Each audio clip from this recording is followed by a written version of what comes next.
कराची के मुख्तलिफ इलाके ईद के मौके पर भी पानी से महरूम हैं। अजीज़ाबाद नंबर 2 में शहरियों का पानी की अदम फराहमी पर एहतजाज 1 घंटे से ज़ायद वक्त से जारी है।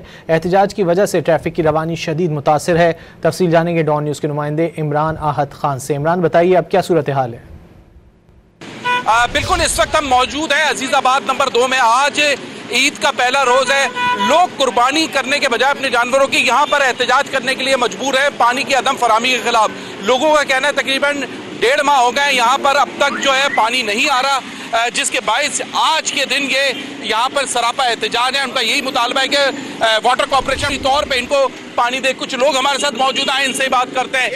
कब से आप पानी के लिए परेशान हैं और किसके पास? हमें 2 से 2.5 महीने हो गए हैं यहाँ पे। अल्हम्दुलिल्लाह पानी का कभी कोई मसला नहीं हुआ। 35-40 साल से हम लोग यहाँ रह रहे हैं, कभी कोई मसला नहीं। जब से ये वाटर बोर्ड के अमला चेंज हुआ है, इन्होंने आके पानी के नाजायज कनेक्शन देना शुरू किए हैं और यहाँ पे जो है ना तकरीबन 20,000 से लेके 40,000 रुपए जो है ना वो लेके बिल्डिंगों को पानी दिया जा रहा है। हर बिल्डिंग से जो है ना, यहाँ पे एक बिल्डिंग में 10 घर हैं, हर बिल्डिंग से 15-15,000 रुपए लेके उनको नई नई लाइनें दी जा रही हैं और बाकी लोगों को जो पुराने लोग रहते हैं उनका सारा पानी बंद किया जा रहा है। हमारे डीजी वाटर बोर्ड है या जो भी चेयरमैन वाटर बोर्ड है, उनसे हमारी गुजारिश है और हमारी इल्तिजा है कि भाई आके इधर देखें। ये ईद का पहला दिन है, हमारे जानवर एज इट इज खड़े हुए और हम कुर्बानी के लिए नहीं कर सकते कुर्बानी क्योंकि पानी नहीं मौजूद है। बिल्कुल, यहाँ पर जो लोग हैं उनका ये कहना है कि अब तक जो जानवरों की कुर्बानी नहीं हुई क्योंकि तकरीबन 1.5 माह से यहाँ पानी नहीं है, जिसके बायस इलाका मकीन जो है डिस्ट्रिक्ट सेंट्रल के ये सरापा एहतजाज हैं। जी।